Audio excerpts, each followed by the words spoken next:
Welcome to It's Bloody Complicated, the Compass podcast. I'm Neil Lawson, your host and director of Compass.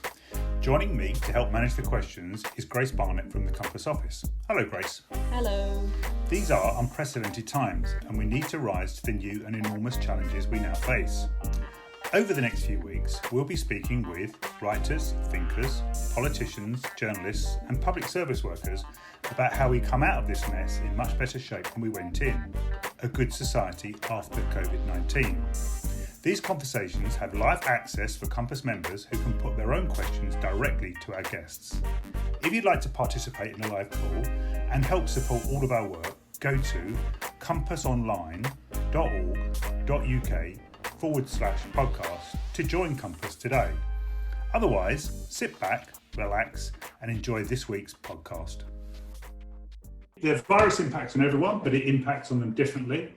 This week, we're delighted to have a conversation about the what and the why of universal basic income. The format, as ever, I'll ask our guests a few questions, and then we'll open it up to Compass members on the call for questions and comments before we finish in the hour. So this is a conversation of slightly two halves, although the first half will be shorter than the second half, if that's possible. First of all, we're going to have a conversation with Cleo Goodman, who runs the Basic Income Conversation here at Compass. And then we're going to switch over to a conversation with Jessie, who's joined us all the way from Ontario in Canada.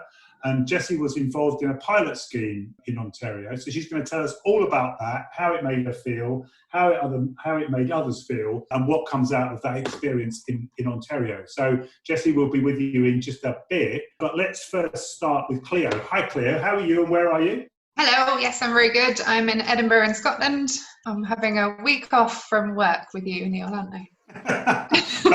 No one wants a week off when they're not working with me, so that can't possibly be a holiday. So Cleo, you've been working on this full-time, or nearly full-time, since the beginning of the year, but you've been involved in basic income up in Edinburgh, Scotland for quite a while. Your job is to help us understand exactly what basic income is, and then if people have got any questions about the description that you give of basic income, then jump into the chat box and post your question, and Grace will either, if it's sort of a technical thing, we can just read them out, or if it's longer, we can get you to read them out. So, Cleo, over to you and tell us all about what on earth, God's name, basic income is.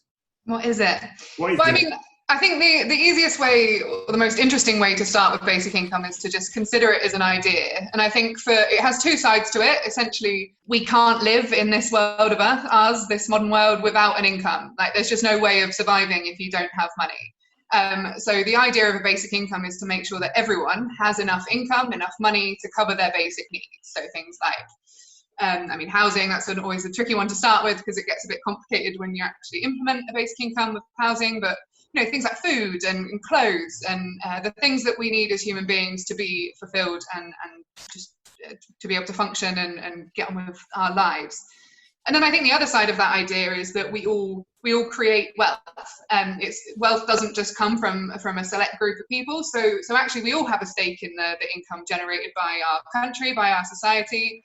And actually the wealth of other things, the sort of socially valuable things, is generated by all of us working collectively. So the idea of a basic income is to sort of change the way that we distribute money and to make sure that everyone has their basic needs covered with this big idea. In reality, and when you start considering turning it into a reality, it becomes a policy, a social policy, a social security policy. And to sort of work out whether a thing is or isn't a basic income, we can boil it down to 5 characteristics. It's paid in cash, so it's money that you can spend on whatever it is that you want. It's paid regularly, so weekly or monthly, you know that you've always got this basic income coming probably a few days away. It's paid to the individual, so each of us by right gets our basic income. A lot of social security benefits are paid to the household, which causes problems for a lot of people, often particularly women. It's unconditional, so it's not means tested. Again, a lot of social security, you have to prove a lot of things about your income, your wealth, like what you have as a human being, who you are as a human being in fairly invasive bureaucratic systems in the UK particularly. And a basic income doesn't have any of that. It's unconditional, you get it because you're a citizen. And it's universal, so everybody gets it. Again, I mean, I guess we can be a bit wide about this, but everyone gets their basic income. So if you're thinking even them, probably yes.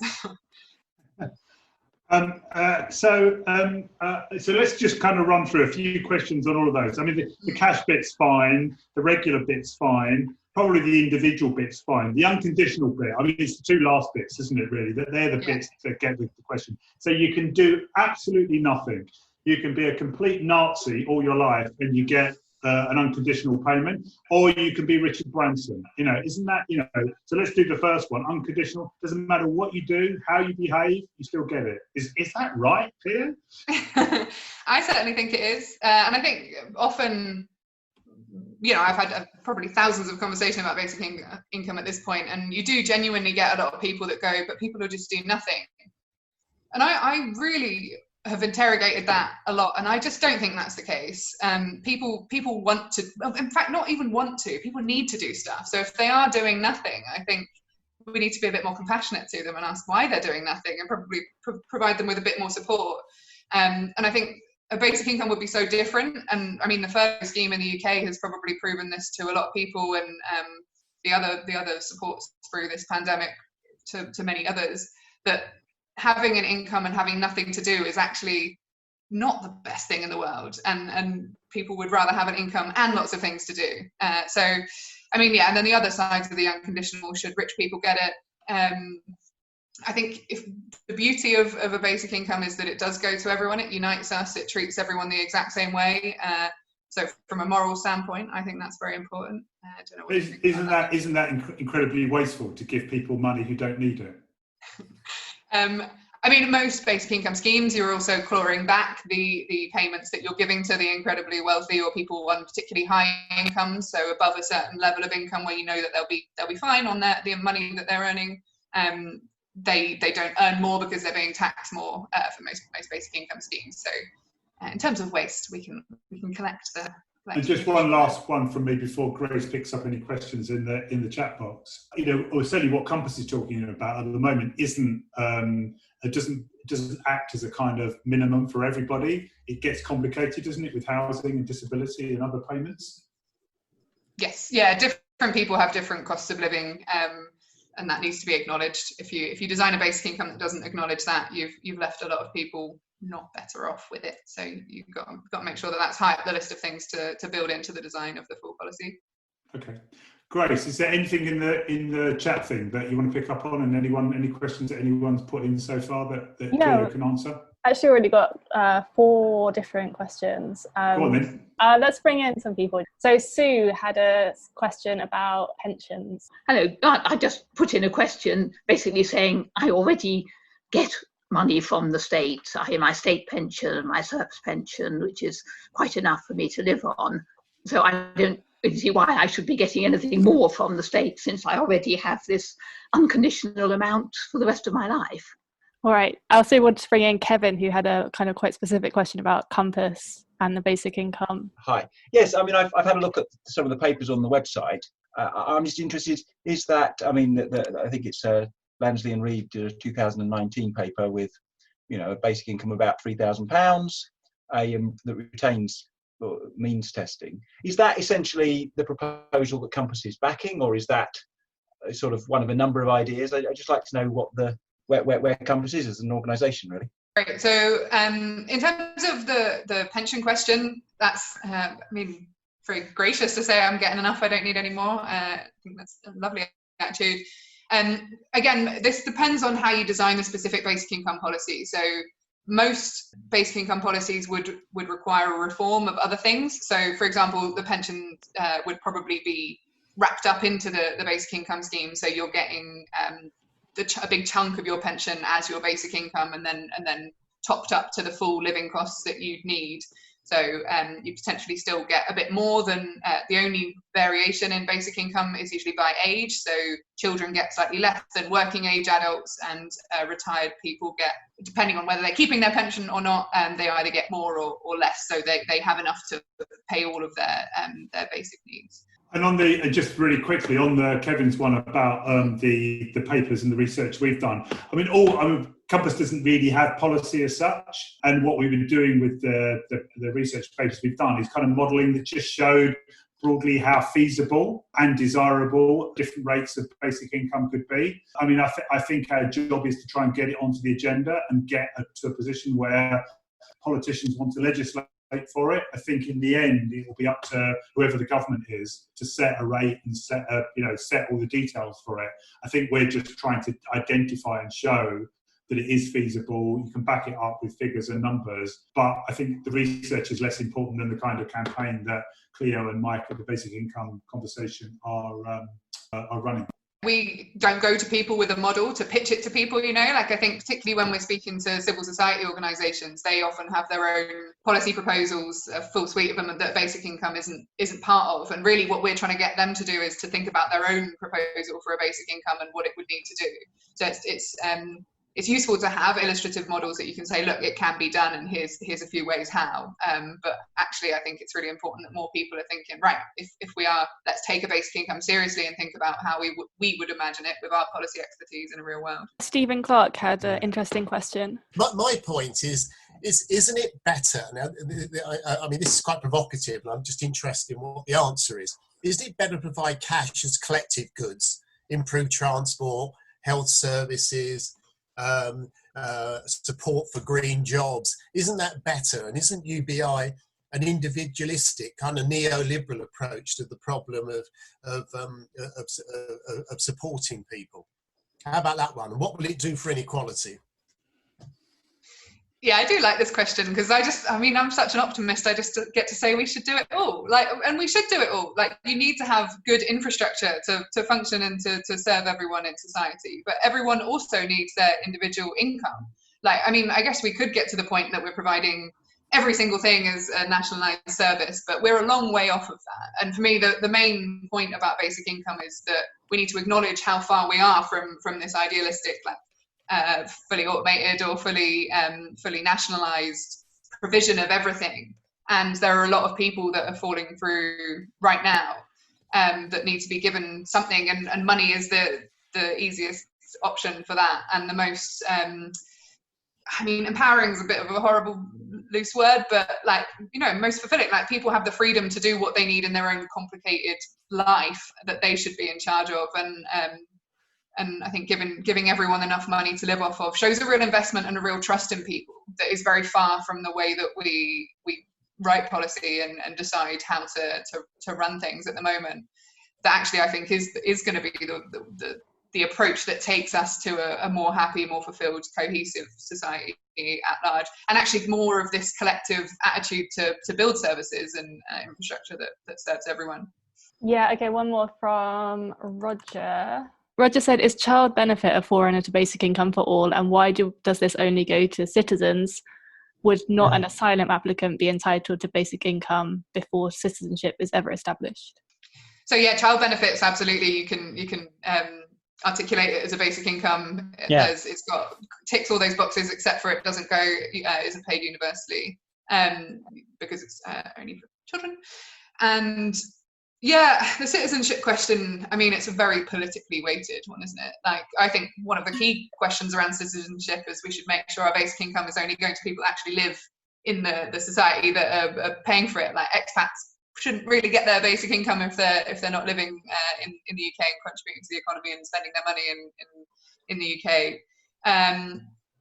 And yeah, you'd hope that the compassionate, the change in approach and the implementation of a basic income, we'd be at the point where we feel that we can't have asylum seekers being not treated the same way as every single other person in the country and not receiving a basic income, because the word inequality was mentioned earlier. The inequality that would build into their initial experience of the country would just be unethical to the nth degree, in my opinion. Good. Okay. Look, and Cleo, is it all right if there's some more questions coming up in the chat thing? Can you answer any of the in the thing, and then we can kind of use that for later, or copy the thing so people can kind of access to the chat stuff. And if there's any time, we can come back and answer any of those great questions. So we've done a bit on the what. Let's now kind of switch over to the why. And let me kick off this before we go over to Jessie in Ontario to talk about her experience. So I first started thinking about UBI in the kind of late 1990s, early 2000s. I particularly started to think about it because I read a book called Work Consumerism and the New Poor, which is by a Polish sociologist called Zygmunt Bauman. And it had an absolutely profound effect on me. It's one of those experiences of reading something, and this was at the height of the New Labour years, and I was a little cog in the kind of New Labour kind of government or apparatus. And I'm reading the book and the scales are falling from my eyes, thinking kind of, oh my word, I'm not sure I believe in the thing that I'm kind of associated with and I've been kind of, I've been working towards. And the story that Bauman tells in this book is one of the shift from an agricultural agrarian society through to the Industrial Revolution and then through to consumer society. And he tells the story of a world in which, yes, we had to work hard and it wasn't very pleasant work, but we did it kind of a few days a week for kind of a relatively limited number of weeks a year. When the harvest had to be brought in, you worked, you earned money, you spent a lot of time drinking, you spent a lot of time drunk, you spent a lot of time at festivals and partying, you spent a lot of time sleeping. Now, that may not be everyone's cup of tea, but that was the way that kind of people lived their life, and I'm not saying it was perfect. But there was a lot of good in it in terms of the money people had, the way they were treated, the way that they were looked after. And then comes along a thing called capitalism, which decides that a lot more money can be made by taking people off of the land and putting them in cities and getting them to work in factories because their labour can be exploited to a much greater degree through that process.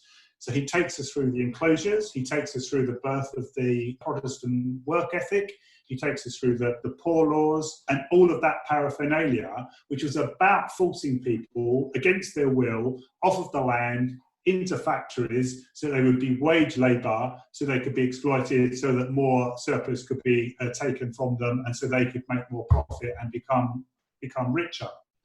You then roll that forward to the kind of mid-20th century and the decades after that and the advent of the kind of modern welfare system. And this is the bit that then really starts to get me. Because, whatever way you cut it, our welfare system is designed in a way to humiliate the people who most need it.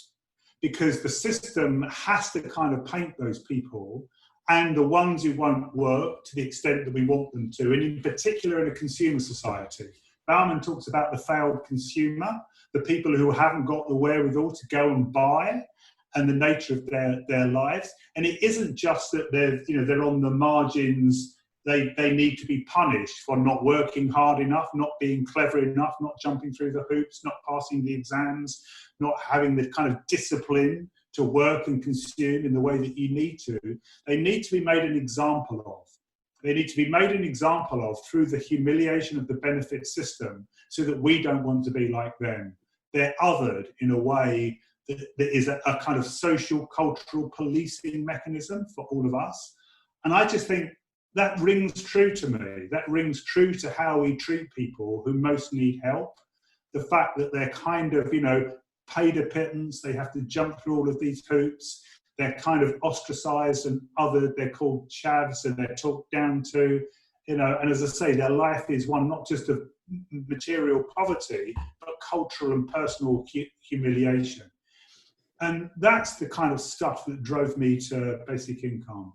What could we do to stop treating people who need the most help in the most horrible way? And the compass view has always been to believe the best in people. Given the right support, the right circumstances, all of us are capable of doing amazing, brilliant, wonderful things. And so slowly Compass kind of, looked tentatively at first at basic income. We considered it in a policy document we did in our early days, sort of around about the mid-2000s, and sort of jumped on living wage instead of universal basic income, but it kept coming around. And then we started doing the research around it, the Lansley and Howard Reed work. We've done a couple of bits of that. But all the time we were thinking what this needs isn't research. It needs a kind of national campaign. It kind of needs a national conversation about the relevance of this idea. And I think it's moved more and more onto the mainstream of our agenda. Clearly now with Cleo and the work that her and Mike are doing with the basic income conversation, with all the other people around the country, all the UBI labs and everybody else that's kind of working on this. And clearly that's been accelerated by by technology, because are the jobs going to go? But we've never felt that the jobs issue is the one to centre it on. None of us have a crystal ball. None of us can say exactly what's going to happen in terms of the displacement of labour. There's always been an argument to say that, back in the Industrial Revolution 150 years ago, there was an argument to say that the machines were going to take all of our jobs. And they haven't. New jobs are created, and I don't know whether different new jobs are going to be created in the future. What I do know is that the kind of complexity of work in the future, the fact that a world in which basically men go to work 5 days a week, 8 or 10 hours a day in one factory for the whole of their life, and you can therefore build a welfare system like the old Beveridge one around that world has gone. Our working lives, whatever they are so complicated, so fragile, so precarious, that we're going to need a different kind of social security system to underpin us. And basic income looks like the best one. So that's why we come to it, I think, really from a kind of moral, humane position for all of us. But that kind of compass belief that that when we die, we want to die looking back on lives that were rich and fulfilling and doing the things that we love with the people we love, a world of compassion, time, care, all of that stuff. Well, basic income can begin to underpin all of that. It can also begin to underpin, and that was in the chat stuff, a much greener agenda.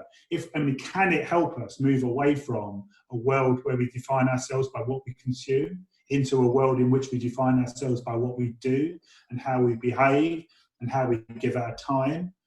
So I think it opens up so many doors and so many avenues and so many possibilities for citizenship, for rights, for the recognition of each other as of right, as of a person, because you're born in a place, that place has a responsibility to you, and you will contribute to that in all sorts of ways, not just through wage labour. So you can tell it's a big part of our politics, which is why we're so pleased to be kind of working on it and supporting the work of the basic income conversation and lots of other stuff. So that's how we got to it. We're not the only ones getting to it. Lots of people around the whole world are getting to basic income, and that's what's interesting about it. It's not particular. Not only is it universal in conception, it's also universal in the way that people are arriving at it from very different places, but for very similar reasons.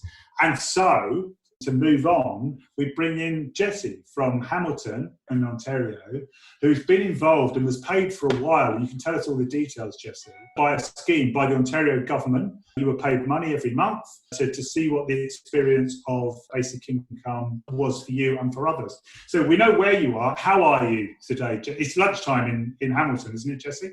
Yes, it is. It's just a little bit past 1 p.m. in Hamilton, Ontario. Greetings from Canada. I'm very happy to be here. Thank you. Great to have you here. So do you want to just tell us about what happened, why it happened, and what your experience of the trial was? Yeah, certainly. So back in 2017, the Ontario provincial government that was led by a Liberal premier decided to launch a basic income pilot project. They picked 4 cities in Ontario and encompassing a total of about 4,500 people to receive a basic income. The only qualifying factor was that you had to be making less than 30,000 Canadian dollars per year. That's the poverty line in Canada. So, but it doesn't matter, like if you were on any of the welfare programs. Ontario Disability Support is the name of one of them, or Ontario Works is the name of the other one in my province. Or if you were working, you could still receive a basic income. So I signed up for the pilot. I was working, and my life at the time was that I had 4 jobs. So all these jobs were very, very low pay, minimum wage jobs. They were all contract work. I had no benefits, no protection. Like, it was basically the gig economy. If my employers decided they didn't like me, they could just say, we're not renewing your contract, and that is it. And I would have no recourse and no protection. And I was working like 60 plus hour work weeks. Every day I was getting up in the morning, going to one job, doing another job in the evening, in the afternoon. Like I didn't even have time to make dinner. And I would always just like, my home was a place where I would shower and sleep. And despite all of this work, I was still very much below the poverty line. Like a bad year for me would have been 12,000 Canadian per year. And a good year for me is 18,000 Canadian, which is still very much below the $30,000 poverty line. So it was a very stressful existence. And I was doing all of this because I was trying to build up my business. I'm actually a professional photographer. So I was just trying to build my photography business and get that going. But with all of this work, I just simply didn't have the time to be able to do so. So then I signed up for the pilot in December 2017. And it was a rollout process. So they rolled it out throughout the whole year. And then in February of 2018, I found out that I had been accepted onto the basic income pilot. So of all the people that applied, they randomly picked 4,500 people in these 4 cities in Ontario. The cities were Hamilton and Brantford, Lindsay, and Thunder Bay. And they're 3 different cities, and Ontario is a huge province. So they're all hours and hours apart from each other. And so of those people that applied, 4,500 would be receiving the basic income, and the rest would be put into a control group, and both groups would do surveys to talk about their quality of life. And that's how they would do the pilot. And the pilot was meant to be a 3-year pilot. So it probably, if the pilot was still going on, it would wrap up by now. So when I got on the pilot, I quit all those jobs and I started building my photography business and focusing on it because I knew for certain that I would be able to pay my rent every month. It wasn't a lot of money. Like I received about, on the pilot, you could receive up to 1,400 Canadian per month. And but if you were working, the amount would be subtracted by 50 cents to the dollar. So I was getting about $700 a month because I was working, which covered my rent. It didn't cover all of my bills, but then that gave me a motivation to be able to work because I definitely had that income floor. And I was seeing my business grow. That was the amazing part. When I was on basic income, I had the time and the energy to be able to book more clients, book more photo shoots, develop a business and everything. And I had developed a business, and it was a very robust one.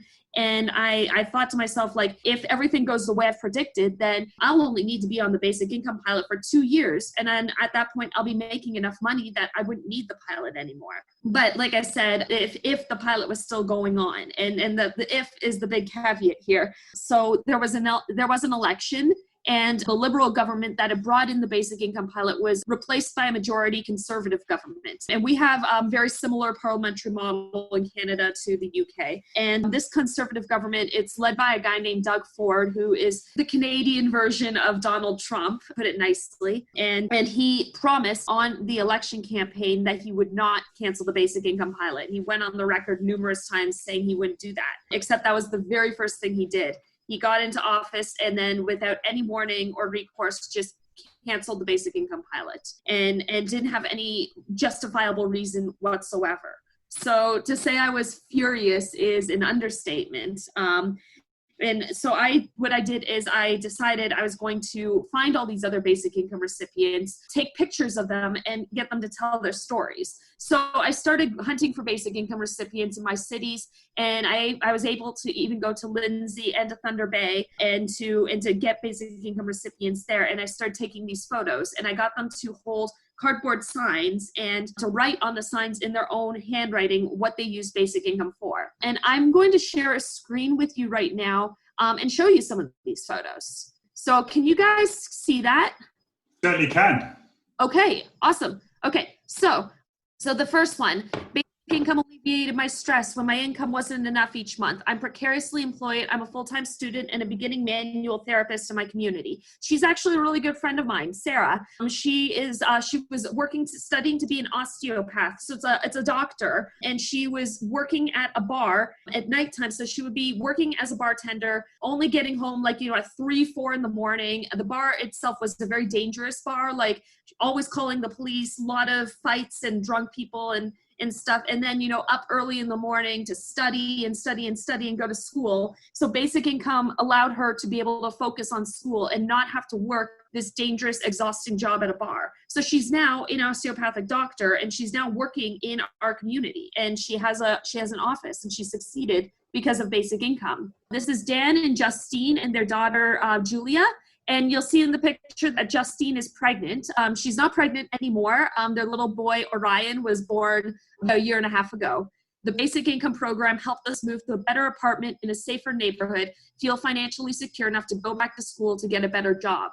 And yeah, like the neighborhood that they were living in before, they were living, their daughter wasn't allowed to play in their backyard because their backyard was an alleyway where there was a lot of drug dealing and gang activity. So they were able to, move into a safer neighborhood. Now their daughter and their baby son can play in a backyard and be able. Then they've both gone back to school and they both are doing really well. Tim, basic income helps me stay healthy with good food. I am ill. So Tim has a brain injury that prevents him from being able to work. So he's been on the disability support program for all of his life. And he's stuck in poverty. This program really creates a very strong poverty trap, and the amount that you get on this program is just simply not enough to live off of. So seeing him on basic income, he was able to get himself out of poverty.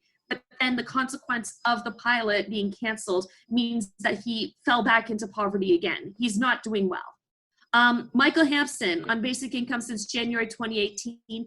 It changed my life, gave me back my dignity and faith in my community. ODSP, Ontario Disability Support, changed me in poverty, causing high stress and poor nutritional opportunities. Basic income isn't basic, is many layered and healing for us recipients in our community. Stand with us. Michael, in this picture, he looks clean shaven, he looks healthy. As you can see, he's wheelchair bound, he's unable to work. And Michael was a disabilities advocate, and he would do a lot of advocacy for people with disabilities, but he was stuck in poverty. So then when basic income got canceled, he fell right back into poverty, and the fall was terrible. The last time I saw him, he did not look clean. He did not look healthy. His hair was long and scraggly and greasy. His clothing was dirty, and he looked very stressed and unhealthy. And he died. He died last January. And his death, in my opinion, was entirely preventable. Basic income means I can pay my guide dog's medical bills. ODSP does not have a drug plan for service animals. $250 a month for meds, never mind vet costs. The option was to give her back and the school would adopt her out. Basic income has allowed me to keep her and my independence. This woman is blind, and that dog is not her pet. That's her service animal. It's her only tool for accessibility and transportation. I haven't actually been able to keep up with her because she lives all the way up in Thunder Bay, so I don't know how she's doing, and I don't know if she was able to keep her dog or not. This is another individual from Thunder Bay. He's an Indigenous person who grew up on reserves in Canada, and those reserves are very problematic, and Canada's relationship with its Indigenous is problematic is the nicest word I can possibly say. So he struggled with homelessness and addiction, but he said basic incomes helped me achieve my goal at graduating from college. It's helped by going through school with a lot less stress. I'm achieving my goals for success. I'm very thankful and grateful for the Basic Income Project. Megwitch, which is Indigenous for thank you. And I believe that he is still doing and working in his trade. He went to school and he became a full-time electrician. So you can see that like these stories, the stories kind of speak for themselves.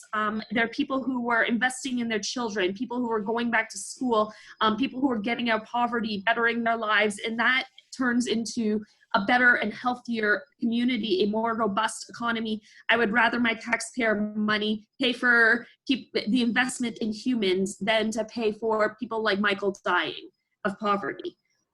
So yeah, it's been interesting. I've taken these photos all across Canada. I've taken them around the world, and I've been just very much convinced, especially because of seeing these stories and seeing what people were using basic income for, that we need this in the future, especially now with COVID. The pandemic has certainly exposed how fragile our society is and how fragile our economy is and how many people can fall through the cracks. Like in Canada, I believe it was like 2 million people lost their jobs when the world shut down in March, just like that overnight. And a lot of those people won't have jobs to go back to, especially when technology is adapting to this change. Automation is adapting to all of this and is really changing the world. So despite these photos being 2 years old now, these photos are still very relevant. The stories are still very relevant and still powerful. And they've taken me on these amazing journeys, like being able to sit here and talk to people like you. So yeah, that's sort of my life. And where I am now, I guess. Brilliant, yeah. Jessie. It was great to have all the passion and all the excitement of that. Just tell us, I mean, before Grace digs out any questions from the chat, I mean, just for you, in your experience, and it obviously kind of worked for you. I mean, how did it make you feel differently? I mean, did you sort of sleep? I mean, just talk us through the kind of how reassuring it is to get this thing. I remember the very first day I got the letter in the mail. It said, Jessie, you've been approved to be on the Ontario Basic Income Pilot. This is how much money you're going to get every month. And I was like, okay, cool. I got to go to work. And, I went to work that day. I went to all my 4 jobs, just working nonstop and everything. And then later that night, as I'm driving home, I hadn't thought about it at all. And then I was just thinking about it and driving. And I thought, my rent is covered. Oh, my rent is covered. Holy shit, my rent is covered. And I just started sobbing, just tears of relief, because I was just like, wow, I know I'll be able to have my rent covered every month. And that relief was just huge and palpable. And I was just able to I definitely slept better at night.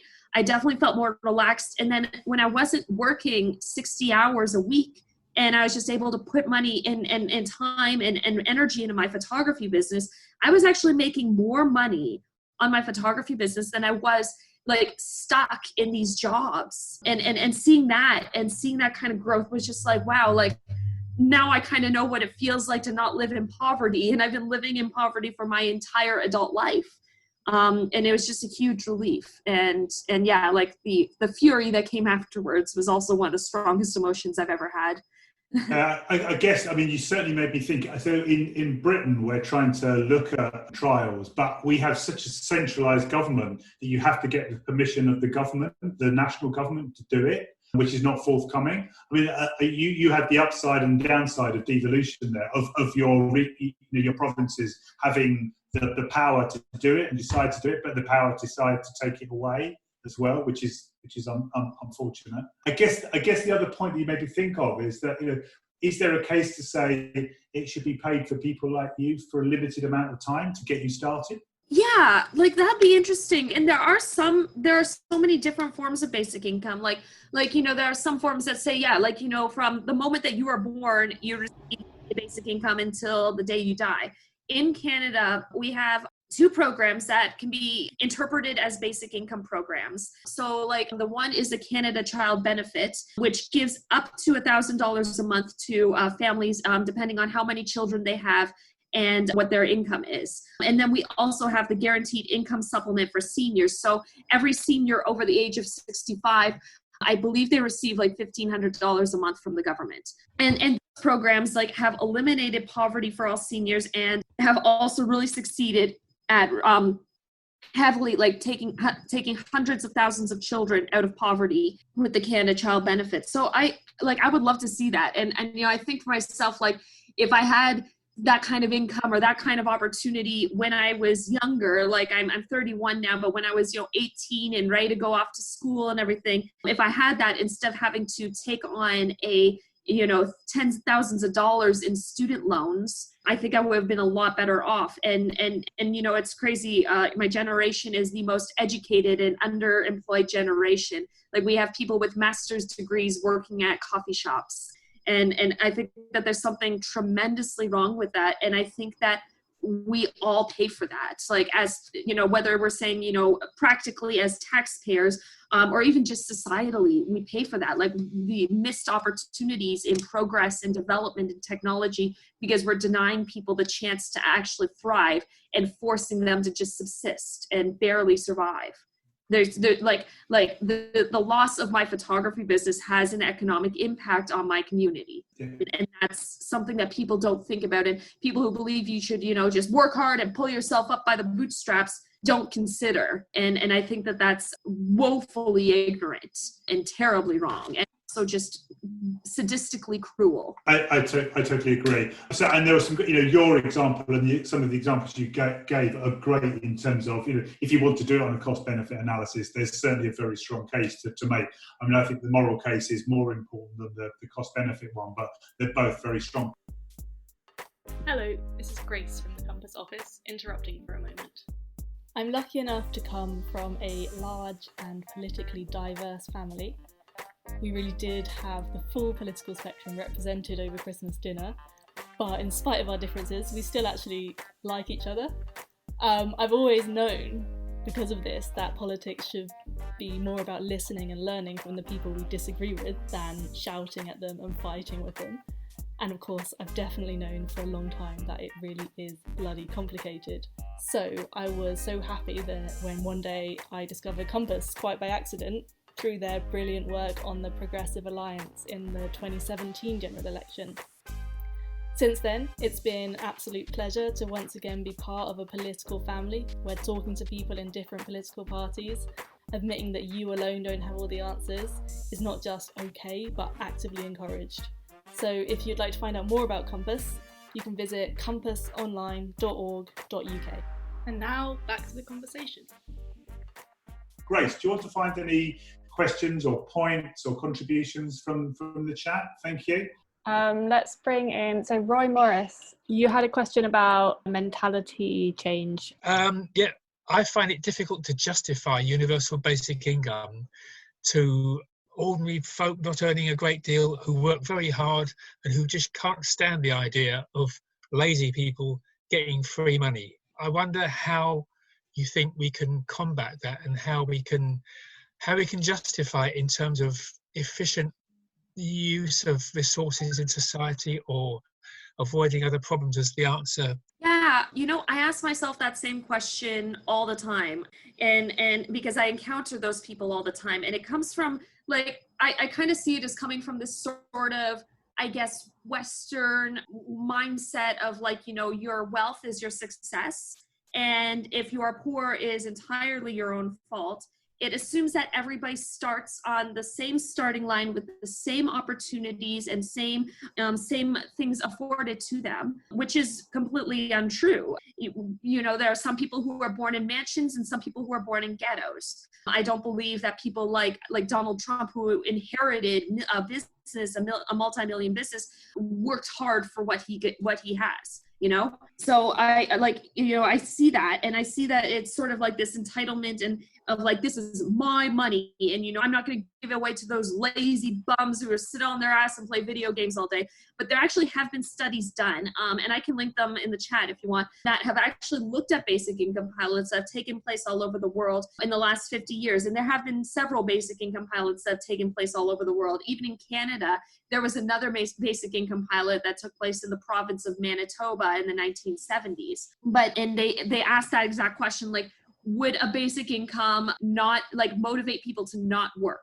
If people were on basic income, will they work less? And they looked at, basic income pilots in Brazil and Finland and Canada, United States, Europe, Africa, Asia, all over the world. So huge control group, differing amounts of money, different types of basic income programs, asking the same question. And they got the same answer. And the answer was people either worked more or the amount of work stayed the same. The only people that worked less were people that were either going back to school or caring for their dependents. There wasn't a single, the work motivation never went down. It always went up.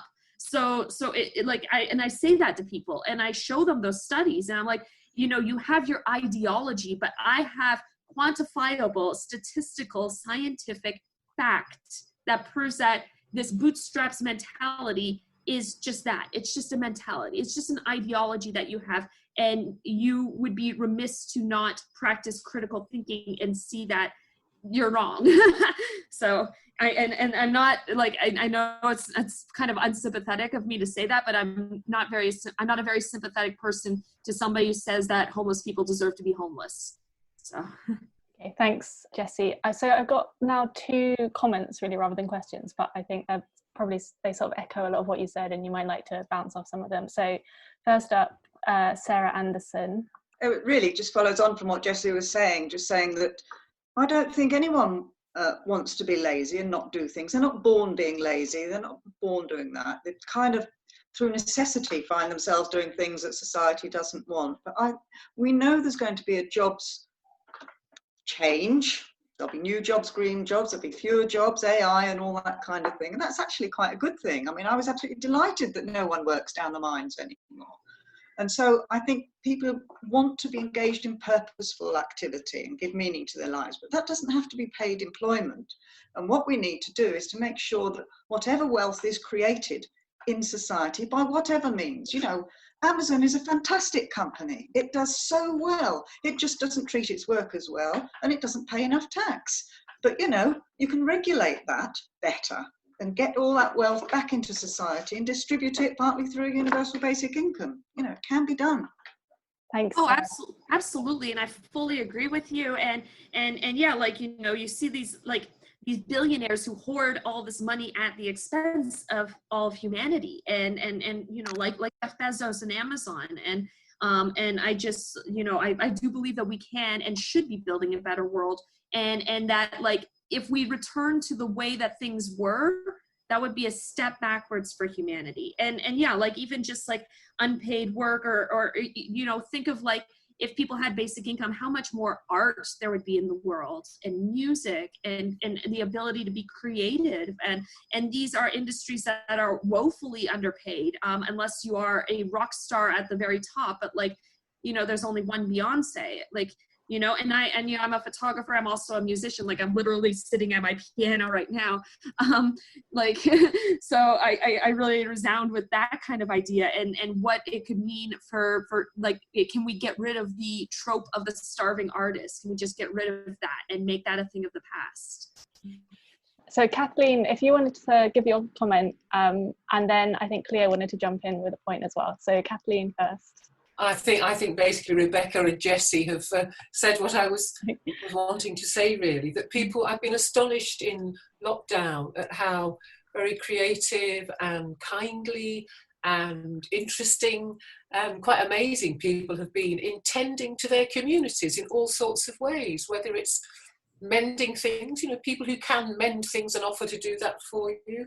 And this whole notion, Jessie was talking about cultural capital, really. I suppose that's a horrible word, isn't it?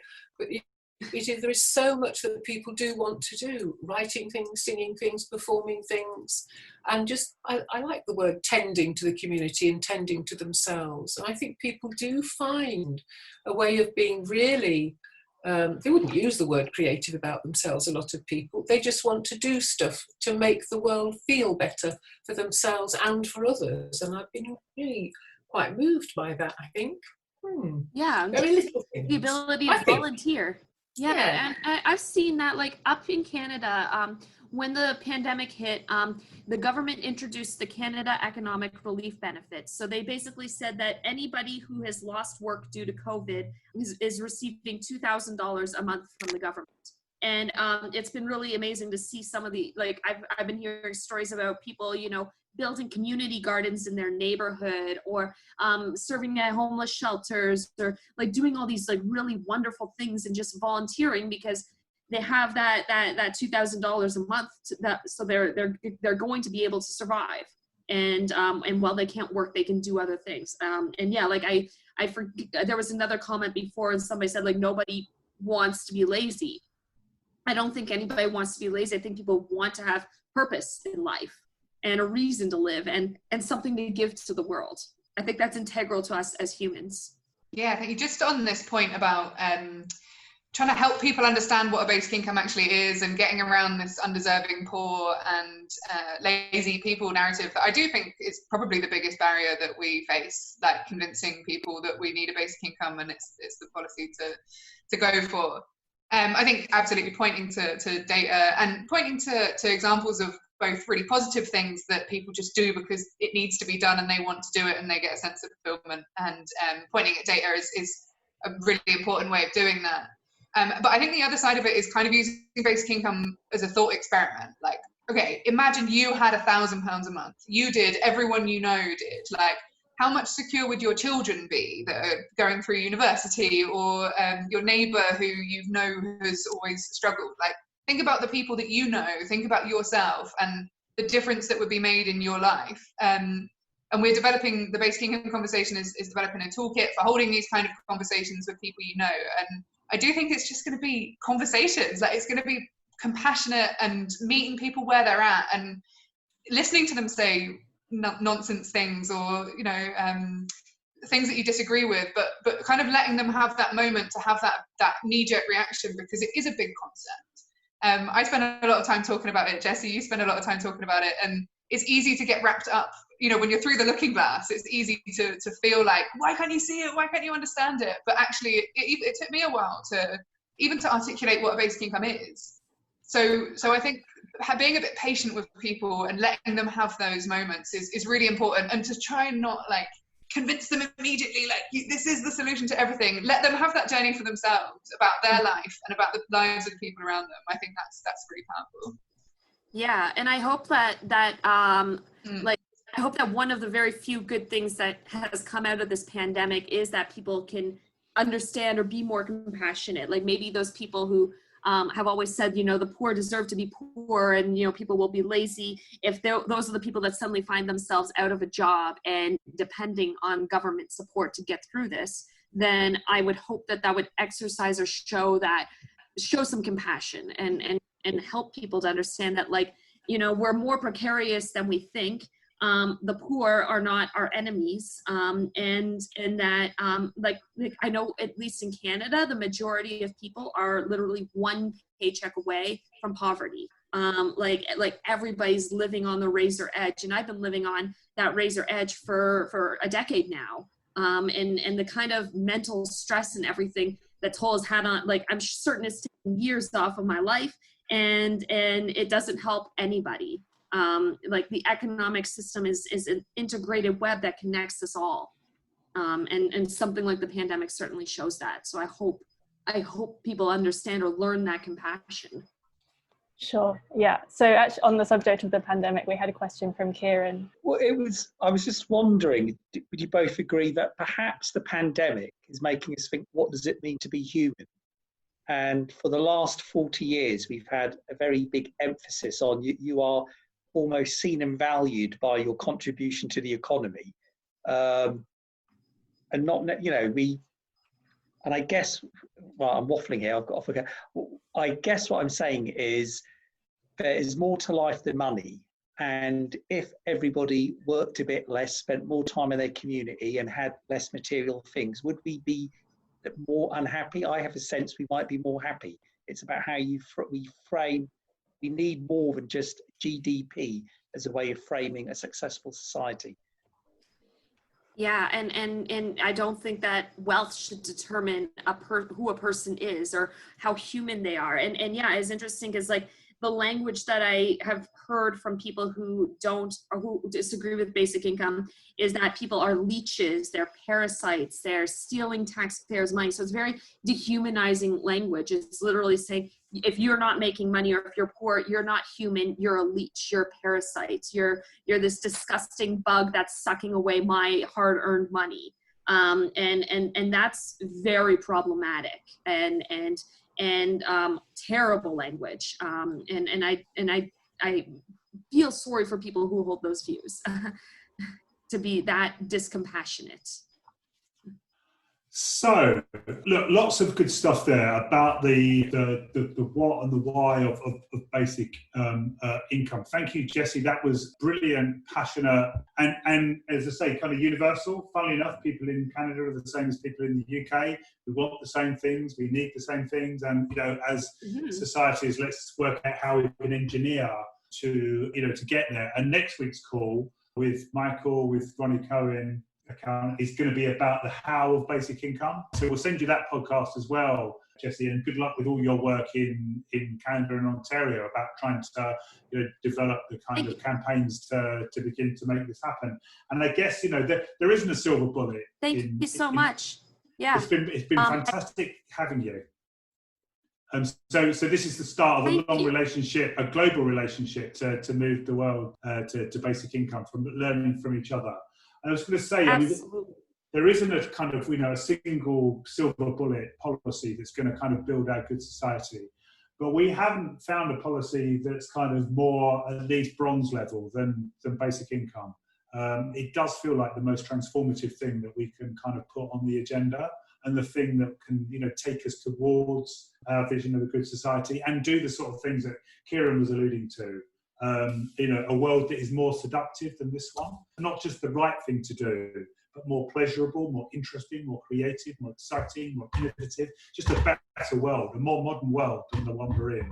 So we're going to keep working on this. So thanks so much, Jessie. Thanks, Cleo. Thanks, Grace, as ever. Thanks, everyone. Yeah, and I just I put the link to my website with all the photos on there. So I showed you, I think, 5 or 6 photos. There's about 70 in total. So feel Brilliant. free.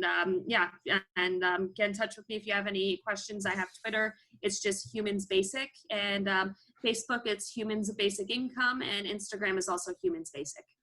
Fantastic. Thanks so much for that, Jessie. And we'll keep talking. The support of you lot on the call, our members, is what really makes it possible to hold these conversations and do all our thinking, policy, campaign work. So if you like what you've heard today on the podcast and want to be part of a more equal, democratic and sustainable future, a good society, then visit us at compass.org.uk/podcast. You can tweet us at Compass Office, all one word.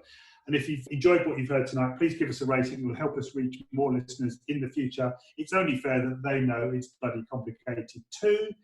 Please tune in this time next week. As I say, we'll be joined by Scottish MP Ronnie Caron to talk about how we get there. As ever, sign up on our website. Until then, everyone, particularly people in Canada, if you like what you've heard today and want to be part of a much more equal, democratic and sustainable future, a good society, then visit us at compassonline.org.uk/podcast, and you'll be able to join us live on future calls just like this one.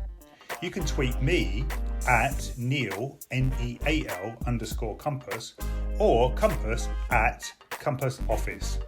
And if you've enjoyed this week's episode, please give us a rating. It will help us reach more listeners in the future. And it's only fair that they know it's bloody complicated too.